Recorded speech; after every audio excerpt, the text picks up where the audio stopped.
নমস্কার বন্ধুরা, তোমরা সবাই কেমন আছো? আশা করছি সবাই ভালো আছো। আবারও এক নতুন ব্লগে সবাইকে স্বাগত। আজকে যেহেতু জন্মাষ্টমী, সবাইকে জন্মাষ্টমীর প্রীতি শুভেচ্ছা অভিনন্দন। সবাই খুব ভালো থেকো, সুস্থ থেকো। তো চলো বন্ধুরা, আমি দিনটা শুরু করলাম।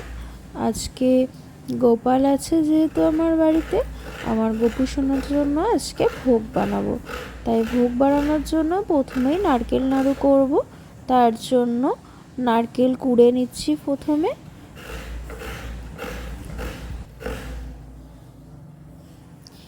নারকেল কোড়া হয়ে গেছে। এবার আমার ছোট্ট মিনি একটা ওভেন কিনেছি, সেইটাতে আজকে নতুন উদ্বোধন করছি। তাই জন্য ছোট একটা কড়াইও কিনেছি, তাতে করেই আজকে সমস্ত ভোগের রান্নাবান্না করব। তো ওভেনটাকে জ্বালিয়ে নিয়েছি, নিয়ে এর মধ্যে আমি এবারে ঘি দিয়ে দিচ্ছি।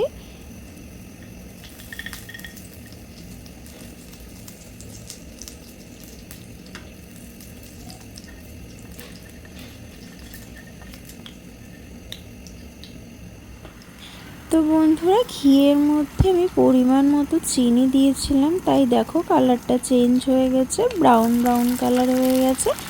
এবার এর মধ্যে আমি নারকেল যেটা কুড়েছিলাম সেই নারকেল কোড়াটা দিয়ে দেবো। দিয়ে এবার ভালো করে এটাকে আমি নাড়বো, যতক্ষণ না ওটা আস্তে আস্তে টাইট হয়ে আসছে, গায়ে লেগে যাচ্ছে, ততক্ষণ আমি এই নারকেল কোড়াটাকে নাড়তে থাকবো। তো বন্ধুরা, বলে রাখি, এর মধ্যে আমি অল্প পরিমাণ দুধ দিয়েছিলাম, সেটা আর নেওয়া হয়নি ক্লিপে। দুধ দেওয়ার কারণে আরও টেস্টি হয়, আরও সুন্দর হয়। আর নারকেলের যে ডোগুলো আমরা করি সেগুলো খুব সুন্দর হয়, টাইট হয়, আর খেতেও সুস্বাদু হয়। তো বন্ধুরা দেখো, আমি এইভাবে গোল গোল করে নাড়ুগুলো বানিয়ে নিচ্ছি। অনেকগুলোই হয়েছিল, ভেবেছিলাম হয়তো অল্প কয়েকটা হবে, কিন্তু দেখতে দেখতে কিন্তু অনেকগুলোই হয়েছে। তো বন্ধুরা, কারা কারা নারকেল নাড়ু খেতে ভালোবাসো অবশ্যই কিন্তু তোমরা কমেন্ট করে জানিও। আর তোমরা কিভাবে নারকেল নাড়ু বানাও সেই পদ্ধতিটা অবশ্যই আমাকে জানিও। আমি যদি কোনো ভুল করে থাকি অবশ্যই সেটা সংশোধন করে নেব। তো বন্ধুরা চলো, নারকেল নাড়ু করা হয়ে গেছে। এবার আমি 5 রকম ভাজা করব, তার জন্য সবজি নিয়ে নিয়েছি। এবার এইগুলোকে বানিয়ে নেব। আমি এখানে 5 রকম নিয়েছি, অনেকে 7 রকমও দেয়। তোমরা যার যার সুবিধা মতো সেই রকমভাবে বানিয়ে নেবে। আমি 5 রকম নিয়েছি, অনেকে 7 রকমও বানায়।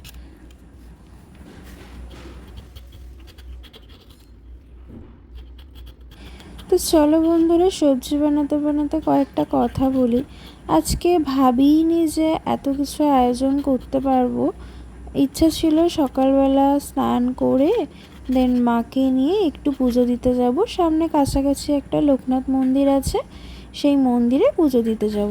কিন্তু ওয়েদারটা এতটাই খারাপ যে তারপরে মনটা আরও খারাপ হয়ে গেল, যে মন্দিরে যেতে পারবো না, বাড়িতে গোপাল রয়েছে। তা এত কিছু হয়তো করতাম না, কিছুটা করতাম, এত আয়োজন হয়তো করার প্ল্যান ছিল না। কিন্তু পরে দেখলাম আস্তে আস্তে সবই গোপালের ইচ্ছায় করে ফেলতে পারলাম। বৃষ্টিটা হওয়ার কারণে আর যেতে পারিনি লোকনাথ মন্দিরে পুজো দিতে। তাই ওই সময়টা গোপালের জন্য যতটা পেরেছি নিজের সাধ্য মতো করার চেষ্টা করেছি। যতটুকু পারি নিজে ততটুকুই তোমাদেরকে দেখানোর চেষ্টা করলাম। যদি কোনো ভুল ত্রুটি হয়ে থাকে অবশ্যই তোমরা সংশোধন করে দিও, কমেন্ট বক্সে এসে অবশ্যই জানিয়ে যেও।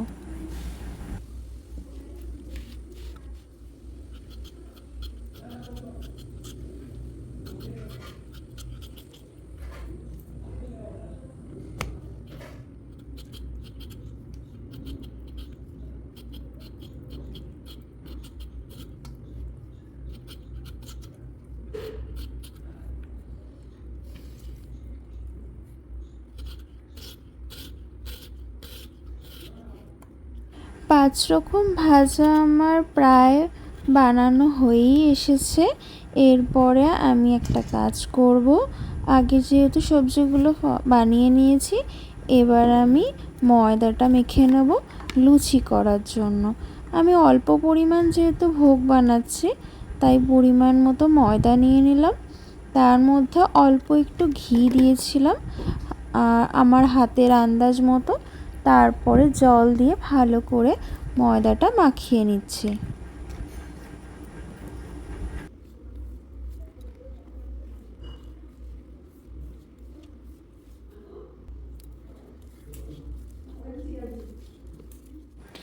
ময়দা মাখা হয়েই এসেছে আমার।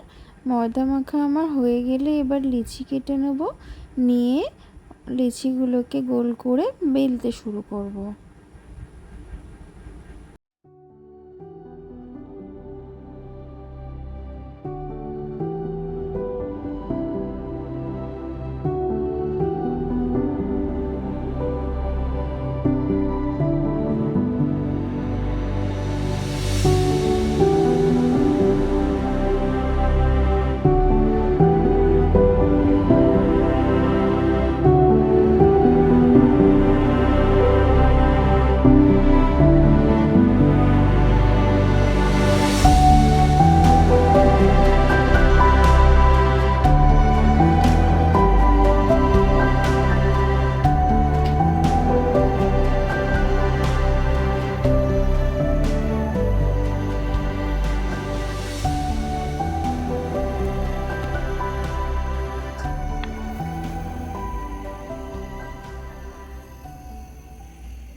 তো বন্ধুরা, সমস্ত কিছু গোছানো হয়ে গেছে। এইবার আমি সবজিগুলোকে পরপর ভেজে নেব।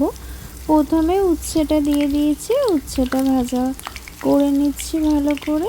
যেহেতু আমি ওতে হলুদ দেইনি, তাই দেখতে সাদা সাদা লাগছে, কিন্তু ভাজা হয়ে গেছে প্রায়, তাই আমি তুলে নিচ্ছি ভালো করে ভেজে।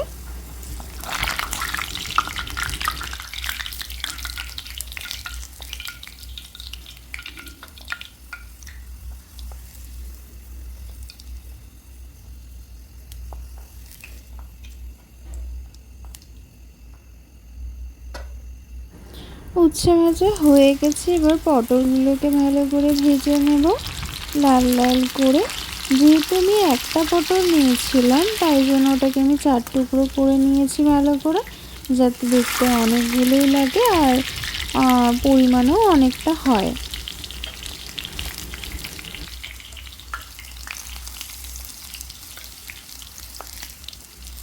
পটল ভাজা হয়ে গেছে, ওগুলোকে আমি তুলে নিচ্ছি। এরপরে পটলগুলোকে তুলে নিয়ে এরপরে আমি দেব গাজরগুলোকে। গাজরগুলো যেহেতু একটু ভাজতে সময় লাগে, তাই এটা গ্যাসের ফ্লেমটাকে আস্তে করে দিয়েছিলাম, একদম কমিয়ে দিয়েছিলাম। আস্তে আস্তে গাজরগুলোকে ভাজতে দেব, সেদ্ধ হতে দেবো, নাহলে খেতে ভালো লাগবে না।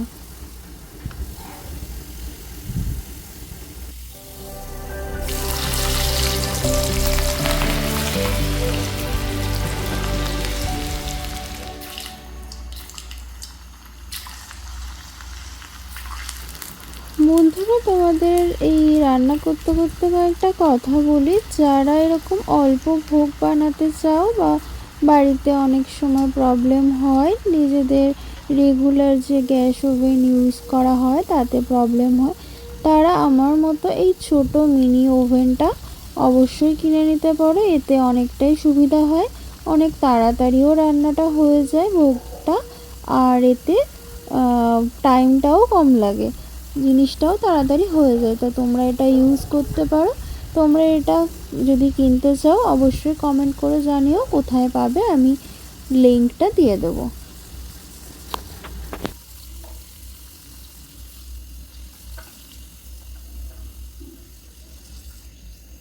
তোমাদের সাথে কথা বলতে বলতে 5 রকম ভাজা আমার হয়ে গেছে ভাজা। এবার যে লিচিগুলো কেটে রেখেছিলাম, সেই লিচিগুলো দিয়ে বেলে নেব লুচিগুলো।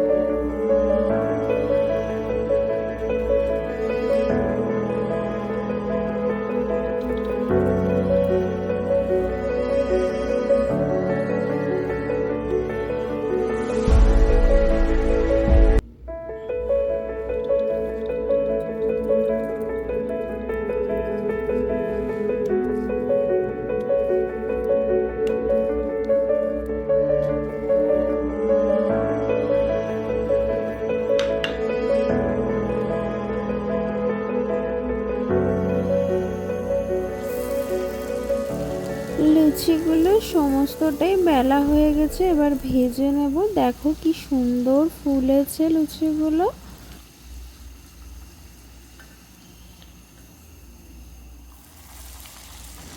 এইভাবে একটা একটা করে সমস্ত লুচিগুলোই আমি আস্তে আস্তে ভেজে নেব।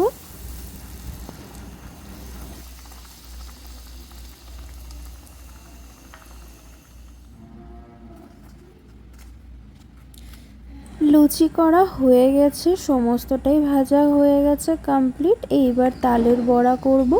তালের বড়া করার জন্য আমি তাল কিছুটা শাঁস বার করে নিয়েছি, আর নারকেল যে কুড়েছিলাম তখন কিছুটা নারকেল রেখে দিয়েছিলাম নারকেল কোড়া। তার মধ্যে দিচ্ছি আটা আর কিছু পরিমাণ জল দেবো, আর সাথে দেবো চিনি আর কলাটা দেওয়ার কারণ হচ্ছে এতে তুমি কলার পরিমাণটা কতটা দিচ্ছ তার উপর ডিপেন্ড করে যে তালফুরুলিটা কতটা নরম হয়। তো সেই ক্ষেত্রে আমি এখানে 2টা কলা দিচ্ছি, যাতে খেতেও সুন্দর হয়, টেস্টি হয়, আর ফুরুলিগুলো যেন নরম হয়। সব কিছু একসাথে মাখিয়ে নেব ভালো করে।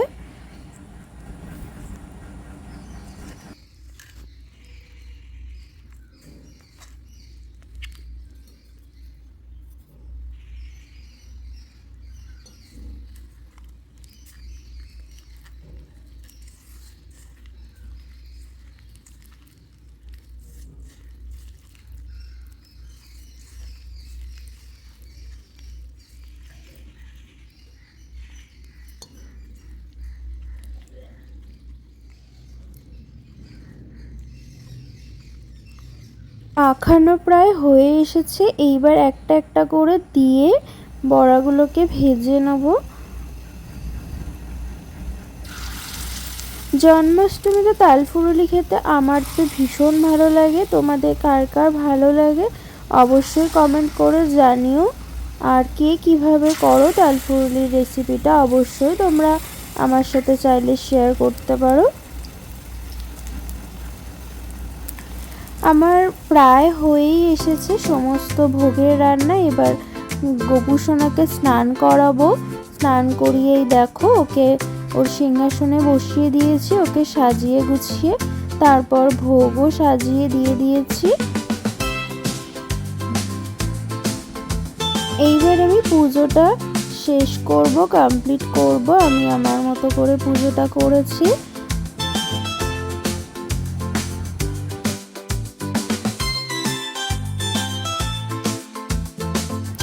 বন্ধুরা, যারা যারা আমার চ্যানেলে নতুন আছো তারা অবশ্যই সাবস্ক্রাইব করে দিও, আর বেল আইকনটা অন করে দিও যাতে আমার সমস্ত ভিডিও তোমরা পেতে পারো।